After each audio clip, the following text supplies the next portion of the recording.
Trading কেলেঙ্কারির mastermind Joydeep Dutta গ্রেপ্তার। কোটি টাকার প্রতারণার অভিযোগে পুলিশের জালে। বরাক উপত্যকার বহুল আলোচিত ট্রেডিং কেলেঙ্কারিতে বড় সাফল্য পেল পুলিশ। এই কেলেঙ্কারির অন্যতম মূল অভিযুক্ত জয়দীপ দত্তকে অবশেষে গ্রেফতার করা হয়েছে। জয়দীপ কাছাড় জেলার শিলচর থানার অন্তর্গত শ্রীকোনা প্রথম খণ্ডের বাসিন্দা। পুলিশ সূত্রে জানা গেছে, মঙ্গলবার গভীর রাতে তারাপুর থানার পুলিশ তাকে গ্রেফতার করে। বুধবার কাছাড় জেলার অতিরিক্ত পুলিশ সুপার রজত কুমার পাল সাংবাদিকদের জানান, দীর্ঘদিন ধরে অভিযুক্ত পলাতক ছিল। অভিযোগ অনুযায়ী প্রায় 1.5 বছর আগে শেয়ার বাজারে উচ্চ মুনাফার লোভ দেখিয়ে বিভিন্ন কৌশলে বহু মানুষের কাছ থেকে প্রায় 37 লক্ষ টাকা সংগ্রহ করে জয়দীপ দত্ত।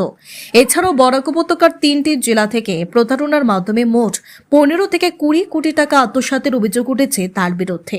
টাকা নেওয়ার পর থেকে সে আত্মগোপনে ছিল বলে জানা গেছে। গ্রেপ্তারের পর তাকে আদালতে পেশ করা হয়েছে।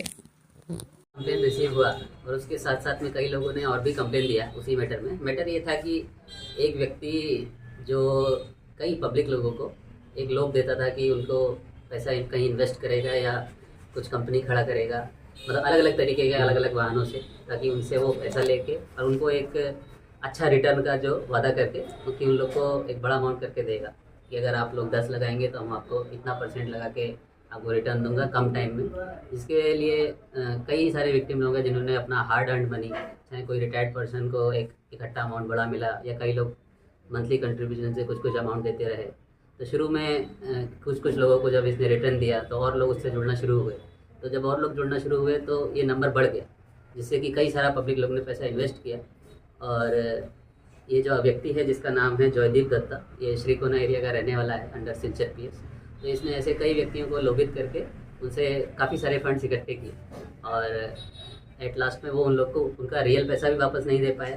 तो जब इन लोगों ने कंप्लेन किया तो हमने रेलिवेंट सेक्शन में इसके अगेंस्ट में केस रजिस्टर किया है सिलचर थाना में, और ये व्यक्ति अभी पकड़ लिया गया है। और इसने जो पैसा लिया था ये 1-2 साल और उससे भी पहले से लेता हुआ आ रहा था। तो मतलब काफ़ी टाइम से ये व्यक्ति उन लोग की पहुंच से भी बाहर था, अपना मोबाइल वगैरह सब बंद करके गायब हो चुका था। अभी वो व्यक्ति मिला है तो हमने केस रजिस्टर करके आज इसको हम कोर्ट में फॉरवर्ड करेंगे, और साथ ही साथ इसकी आगे की इन्वेस्टिगेशन में इसने किस किस अकाउंट से कहाँ कहाँ अकाउंट क्रिएट किया या कोई कंपनी खोला है कि नहीं, और जो इसने ये जैसे वादे किए हैं कि ये कुछ कंपनी खोलेगा, उसमें कुछ विक्टिम्स लोगों को उनका शेयर होल्डर बनाएगा, जिस टाइप के वादे वो सच हैं झूठ हैं वो आगे निकाले जाएंगे, और एक्चुअल में वो पैसा इसने कहाँ रखा है और या कहीं खर्च कर दिया या कहाँ इन्वेस्ट कर दिया, जो भी है ये आगे की इन्वेस्टिगेशन में हम निकालेंगे। और साथ ही साथ मैं आप लोग के माध्यम से सिलचर और कचार वासियों को एक मैसेज देना चाहता हूँ कि ऐसा कोई भी व्यक्ति अगर वादा करता है कि जो कम टाइम में आपको ज़्यादा रिटर्न देने का वादा करे, तो बी कॉशियस। ऐसा कुछ भी होने से तुरंत सबसे पहले ऐसा इन्फॉर्मेशन को अपना नियरेस्ट थाना में रिपोर्ट करें कि ऐसा ऐसा व्यक्ति है सर, और ऐसा ऐसा व्यक्ति हमको ऐसे ऐसा रिटर्न देने का वादा कर रहा है, क्या ये सच है या झूठ है, हमें ऐसा करना चाहिए या नहीं। क्योंकि ये एक फाइनेंशियल लिटरेसी का एक सवाल है जो कि हमारा पब्लिक को अवेयर होना बहुत ज़रूरी है। तो फाइनेंशियल लिटरेसी के साथ साथ इसमें कई चीज़ें ऐसी आती हैं जो जनरल पब्लिक को नहीं पता होती है। लोगों को लगता है कि हाँ, क्योंकि वो आदमी कुछ लोगों को अगर रिटर्न दिया है तो हमको भी दे सकता है। तो पब्लिक ऐसे झांसों में ना फंसे, और ऐसे क्योंकि एक बार क्राइम हो जाता है तो उसके बाद एक प्रोसेस है जिसके ज़रिए उनका पैसा वापस आने में टाइम लगता है। तो इससे सबसे बेटर ऑप्शन है कि पब्लिक जो है इन सब कर्मकांडों से दूर रहे और अवेयर रहे कि ऐसा कुछ उनके साथ ना हो। और आप लोग इस मैसेज को कृपया करके दूर से दूर तक पहुँचाइए। अब तक कितना ये कर चुका है वो अमाउंट जो है कंप्लेंट के हिसाब से अभी तक हमें मिला है कि इसने लगभग 35 से 40 लाख के बीच लोगों का अभी तक, जितना हमें कंप्लेंट मिला है उस हिसाब से 35 से 40 लाख के बीच अभी तक फ्रॉड हो चुका है। और लेकिन जो अगर हम एक 2-3 साल से ज़्यादा का पीरियड अगर लेंगे तो ये अमाउंट लगभग 15 से 20 करोड़ के बीच में जाएगा। तो जिसका पैसा मतलब वो मिल नहीं रहा था, उन लोगों ने पहले कंप्लेंट किया है?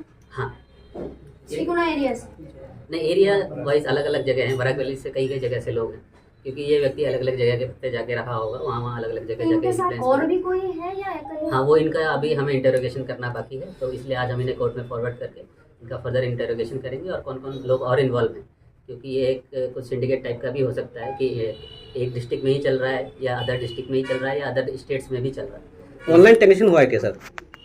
ये हम विक्टिम्स लोगों से पूछताछ जितना किए हैं तो उन लोगों ने बैंक ट्रांजैक्शन से भी पैसे दिए हैं, ऑनलाइन ट्रांजैक्शन से भी पैसे दिए हैं, कुछ लोगों ने कैश में भी दिए हैं, चेक में भी दिए हैं। तो अलग अलग मोड ऑफ पेमेंट्स हैं, और इसके लिए इन्वेस्टिगेशन के लिए भी थोड़ा अभी टाइम लगेगा। तो हम डिटेल इन्वेस्टिगेशन करके ही फर्दर आपको अपडेट देंगे। इनका प्रोफेशन क्या था जो लड़का लोग ये किया, जयदीप जो आपने नाम बताया, मतलब ऐसे क्या करते क्या? ये एक्चुअली मैं ये अपना ग्रेजुएशन कंप्लीट करने के बाद कुछ ट्रेडिंग वगैरह का ट्रेनिंग करके कुछ कोर्स दिखा के फिर लोगों को जो किया है कि ये ट्रेडिंग करते हैं, उसके बाद इनको फिर बेनिफिट होता है, फिर उसके बाद ऐसे लोग कुछ 4-5 लोगों को और बेनिफिट दिला के मतलब एक शो हो जाता है कि मैं कई लोग को बेनिफिट दिला चुका हूँ। तो जब आप 4 लोग को बेनिफिट दिला देते हैं तो उसके बाद 10 लोग और आते हैं कि हमको भी बेनिफिट दिला दीजिए। वही एक मोडस ऑपरेंडी है। कुछ महीने पहले जो सुमी बोरा के केस वो लिंक अभी एस्टेब्लिश करना पड़ेगा, वो लिंक है या नहीं, तो वो इन्वेस्टिगेशन में आगे ही पता चल पाएगा। सर कुछ दिन